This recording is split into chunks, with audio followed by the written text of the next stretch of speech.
We live in exciting times, truly extraordinary times, but also challenging times. As I flew into Toronto last night, I am always mindful as I fly that maybe 15 years ago, I may have booked that flight through a travel agency. And as I walked toward baggage claim and ground transportation, I may have stopped at a bank of payphones to call my wife and my children and tell them I've arrived just fine. Of course, we know that's not the case. Every industry goes through an inflection point. It happened in telecom. It happened in manufacturing. It happened in textiles. It happened in every industry.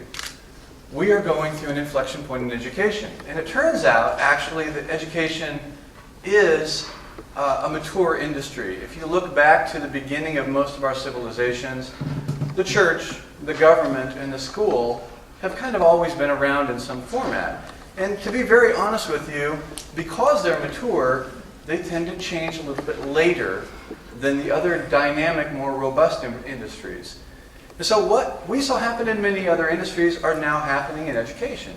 And as you probably know, the big challenge is reading the tea leaves of culture and trying to figure out what's going to happen next and what does that mean about the organization I'm a part of. Today I'm not speaking about Ridley.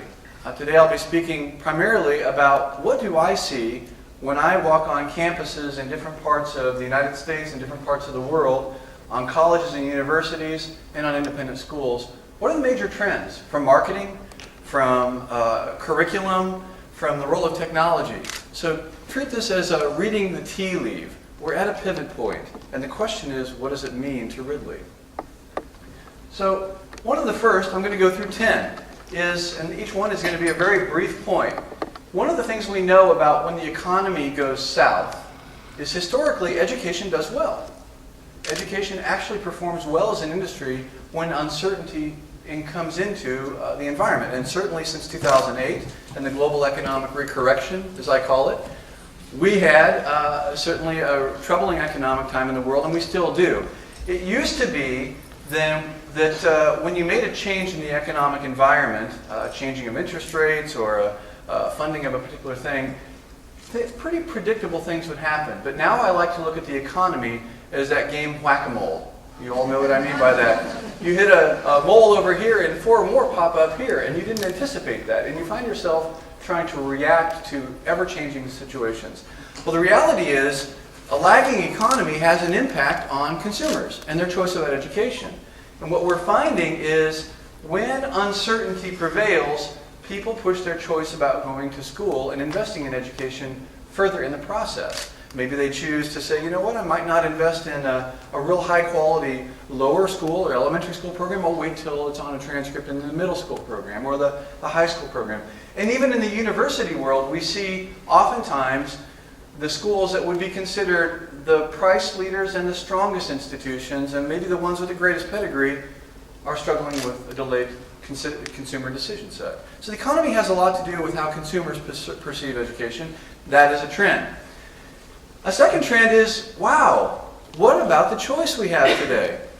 It used to be that we had maybe one SUV to buy in the marketplace, and when there was an SUV, we bought it. But of course, then we saw a dearth of SUVs in the 1990s and the early 2000s at every price point, and everybody had a small, a medium, a large, and an extra large.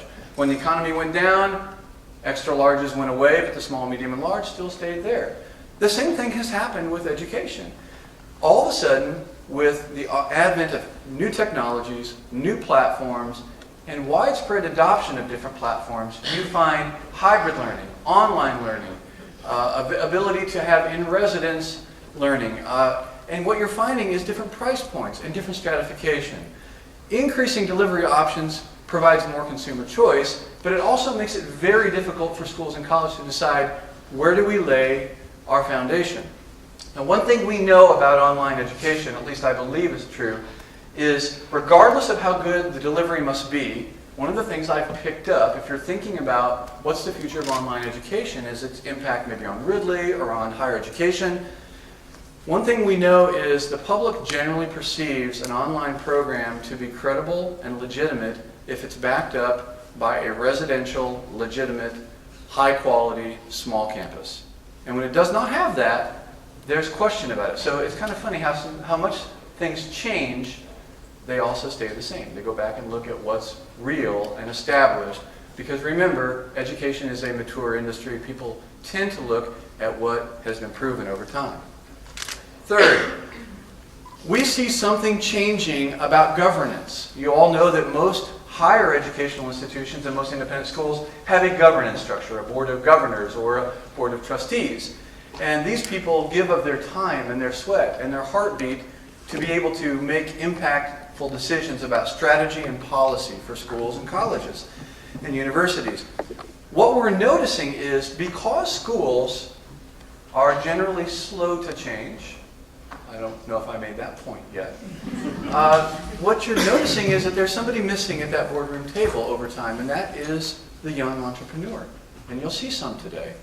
Young people who have the ability to come out of college or out of high school and really make a difference in the world at that moment in time. They're looking for ways to spend their time and their energy and make a change in the arc of history, but they want to see the change happen pretty quickly. They're pretty much action-oriented. This generation is defined by seeing results. And they find sometimes that the slow-moving process of governance sometimes doesn't prevail for them.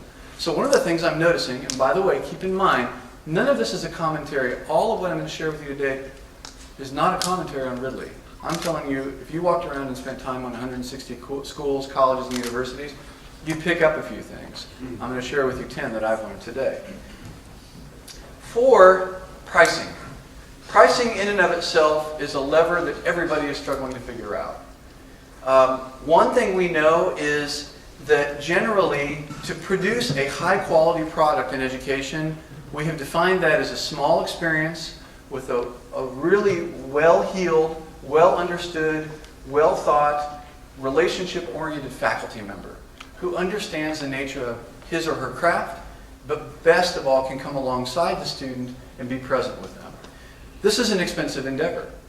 And just because it's an expensive endeavor, it drives the price up of what an educational experience costs. Now, because of the increasing stratification of choices and options, people are increasingly looking for the really high quality experience at a much lower cost. And the academy, when I say the academy, that's the large A, the independent school throughout the world is trying to figure out, wow, this is a problem. Because what people want from us is super high quality. And in order to provide super high quality, there's a cost that goes with that. And we haven't been able to figure out how do you drive costs down and quality up. If you've read the book Blue Ocean Strategy, the whole idea about Blue Ocean is how do you actually add value to the consumer without increasing price. Toughest marketing trick in the world to do, right? But the reality is this is a challenge. Pricing is a challenge for independent schools and for colleges. And I'll be very honest with you, of the amazing numbers of schools all over the US and Canada and throughout the world we've worked with, we haven't seen anybody actually come up with a new model, a new paradigm.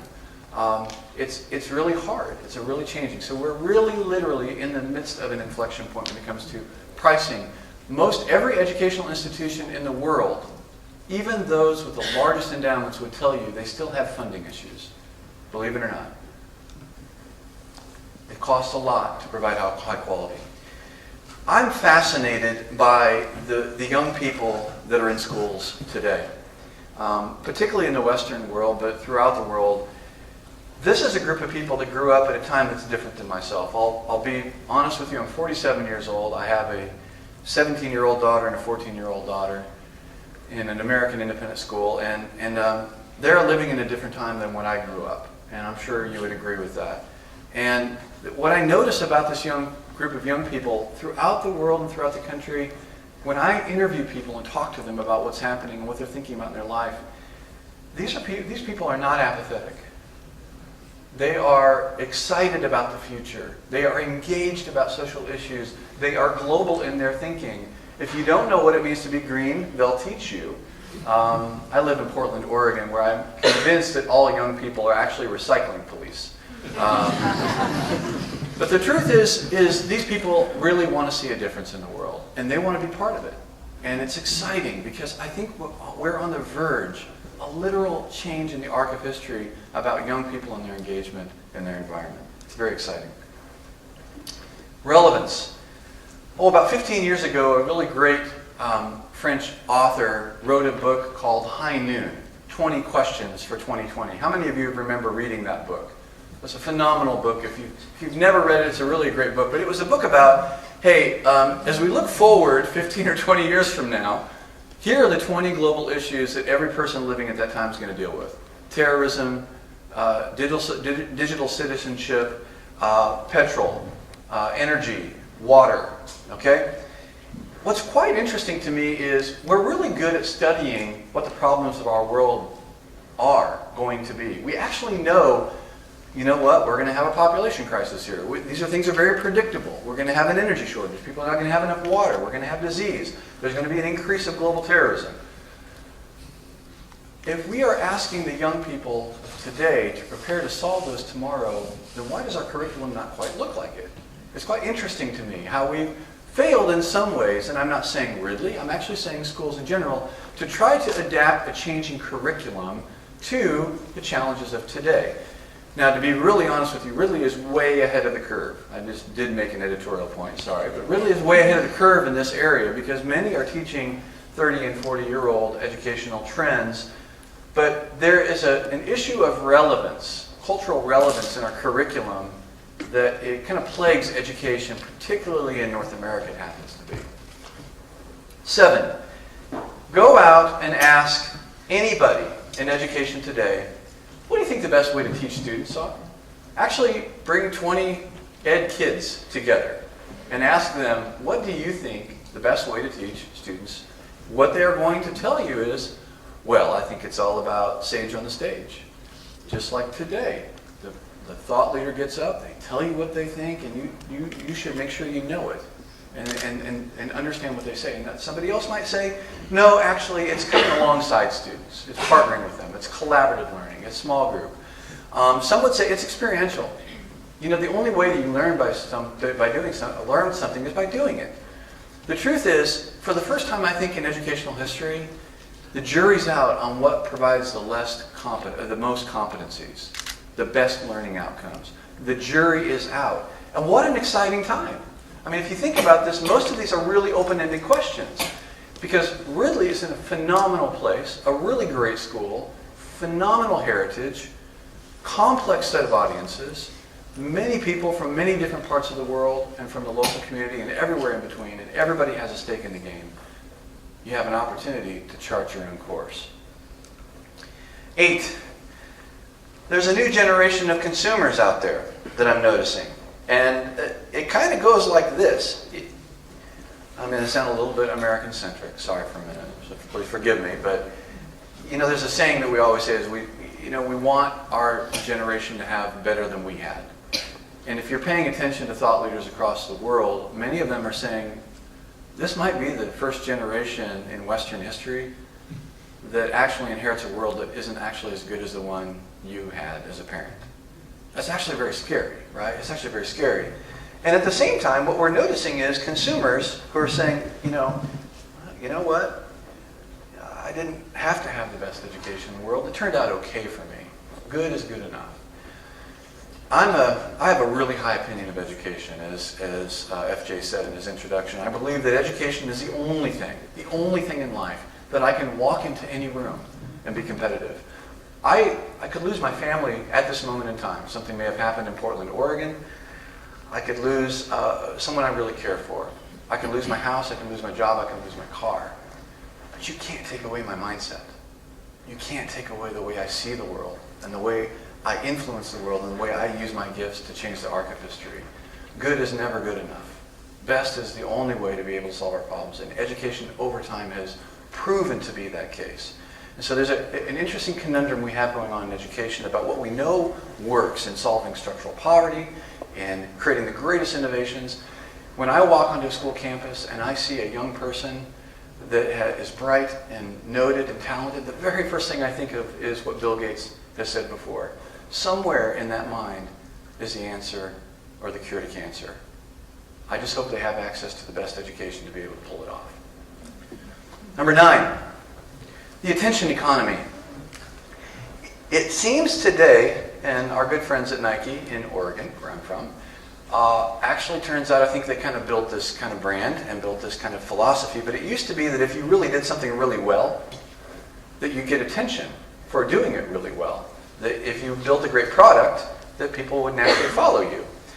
But that has shifted in the marketing world lately to if you make enough noise and if you are flashy enough, you'll get followers, and as a result, maybe you'll get better. It's a changing recipe. Sometimes you'll notice that the websites of schools actually outperform the quality of the schools. Or the arms race on campus for the best facilities actually may supersede the quality of their faculty or their programs. It's a very interesting conundrum, and the consumer is not particularly well trained in these issues. They tend to wonder, if it really looks flashy and looks like there's a lot of sizzle, maybe there's a substance behind it, which is a completely inverse of thinking from what we had in the past. So the attention economy is what I call that, and it's a very interesting conundrum that schools face. Each of these exhibit natural tensions. And then finally, I think this is probably the most apropos point. That's why I left it for number 10. It's a new classroom today. Actually, it's not a classroom, or the classroom is being redefined, whatever you want to call it. But the classroom doesn't exist in the four walls.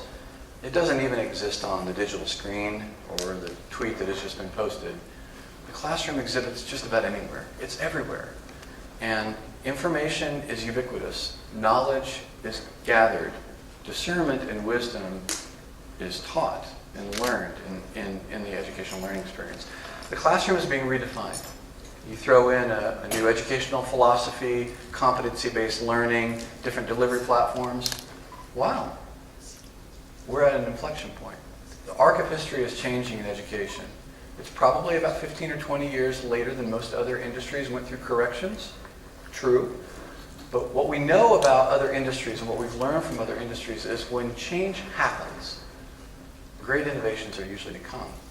And the best and the ones that can understand what the future looks like and yet relate that back to their own circumstances.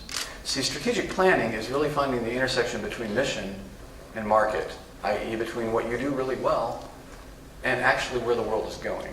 If you simply pay attention to what you do well and you don't pay attention to what people are looking for or where the world is going, good luck with that. But if you simply chase trends, the ones that I've laid, and can't relate that back to Ridley College, that's not sustainable either, because you have to operate always from your strengths. 10 trends. We're at a pivot point. Thank you for your time today. Great to see you. I'll be back later.